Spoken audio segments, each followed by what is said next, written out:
Hello नमस्कार दोस्तों, आपका हमारे चैनल पर स्वागत है। आज हम एसएससी जीडी यूपी पुलिस में प्रीवियस परीक्षाओं में पूछे गए महत्वपूर्ण क्वेश्चन लेकर आए हैं जो 2023 और 21 में पूछे हुए हैं। तो चलिए, सभी क्वेश्चन महत्वपूर्ण हैं। शुरू करते हैं। पहला प्रश्न, बॉम्बे में पहली सूती कपड़ा मिल की स्थापना किस वर्ष की गई थी?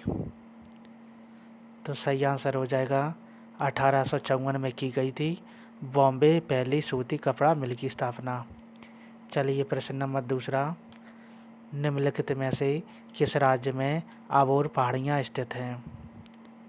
सही आंसर हो जाएगा अरुणाचल प्रदेश में है अबोर पहाड़ियाँ स्थित। प्रश्न नंबर तीसरा, 11 जुलाई को प्रत्येक वर्ष किस रूप में मनाया जाता है? तो सही आंसर हो जाएगा विश्व जनसंख्या दिवस मनाया जाता है 11 जुलाई को। दोस्तों, वीडियो पूरा देखना एंड तक। नेक्स्ट प्रश्न है, निम्नलिखित में से कौन सा एक भारतीय बैडमिंटन खिलाड़ी है? सही आंसर हो जाएगा साई प्रणीत। साई प्रणीत बैडमिंटन खेलते हैं। नेक्स्ट प्रश्न, इपीरियल बैंक ऑफ इंडिया की स्थापना कब की गई थी? तो इपीरियल बैंक की स्थापना की गई थी 1921 में। महत्वपूर्ण प्रश्न है। अगला प्रश्न है, बेटी कल्चर किस रूप में मनाया जाना जाता है? बेटी कल्चर को जाना जाता है अंगूर की खेती के लिए। आपको कमेंट बॉक्स में बताना है मछली उत्पादन किससे संबंधित है। अगला प्रश्न है, सरयू नदी किस नदी की सहायक नदी नहीं है पूछा है। तो सही आंसर हो जाएगा शारदा नदी। सरयू नदी शारदा नदी की सहायक नदी नहीं है। आपको कमेंट बॉक्स में बताना है भागीरथी नदी कहाँ पर स्थित है। जवाब ज़रूर देना कमेंट बॉक्स में।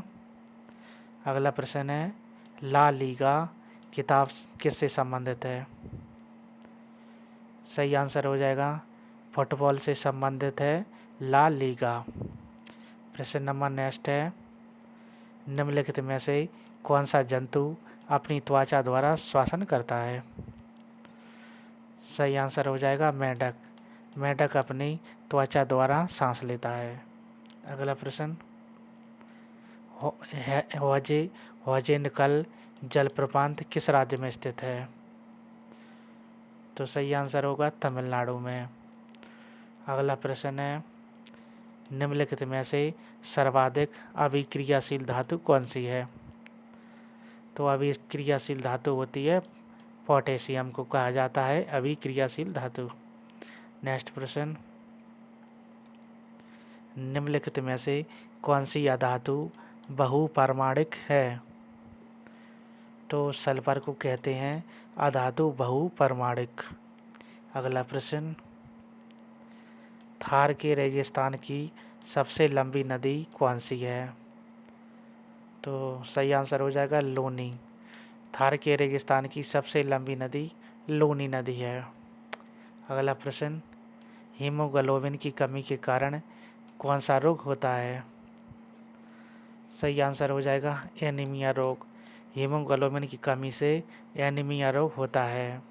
आपको कमेंट बॉक्स में बताना है दोस्तों विटामिन बी की कमी से कौन सा रोग होता है। ज़रूर देना जवाब। अगला प्रश्न, भारत के संविधान के अनुच्छेद 76 किससे संबंधित है? सही आंसर हो जाएगा भारत के संविधान अनुच्छेद 76 है भारत के महान्यायवादी से संबंधित है। दोस्तों, अनुच्छेद से संबंधित एक क्वेश्चन ज़रूर पूछा जाता है पेपर में, तो सभी के सभी अनुच्छेद याद करें। चलिए, अगला प्रश्न है, भारत में सक्रिय ज्वालामुखी कहाँ पाए जाते हैं? सही आंसर हो जाएगा अंडमान निकोबार में सक्रिय ज्वालामुखी पाए जाते हैं। इम्पोर्टेंट प्रश्न है। अगला है, सरयू नदी किस राज्य में स्थित है? सरयू नदी निम्नलिखित में से किस राज्य में स्थित है? उत्तराखंड में स्थित है। अगला प्रश्न है, शैला नृत्य शैली किस राज्य से संबंधित है? सही आंसर हो जाएगा छत्तीसगढ़ से संबंधित है सैला नृत्य। अगला प्रश्न, पीनियल ग्रंथि का स्रावित होता है। सही आंसर हो जाएगा मेलाटोनिन से। मेलाटोनिन से पीनियल ग्रंथि संबंधित है। दोस्तों, एक क्वेश्चन बार बार एग्जाम में आता है, एसएससी में पूछा हुआ है, एमटीएस में, सीजीएल में, जीडी में भी, सभी में पूछा हुआ है। अगला प्रश्न, निम्नलिखित में से कौन सा ऊर्जा का पारंपरिक स्रोत है? तो लकड़ी आंसर हो जाएगा। लकड़ी ऊर्जा का पारंपरिक स्रोत है। अगला प्रश्न, निम्नलिखित में से किसने हड़प्पा नीति लागू की थी? तो सही आंसर हो जाएगा लॉर्ड डलहौजी ने हड़प्पा नीति लागू की थी। डी ऑप्शन सही हो जाएगा।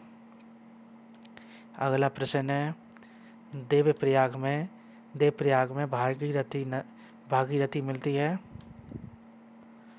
सही आंसर हो जाएगा अलकनंदा।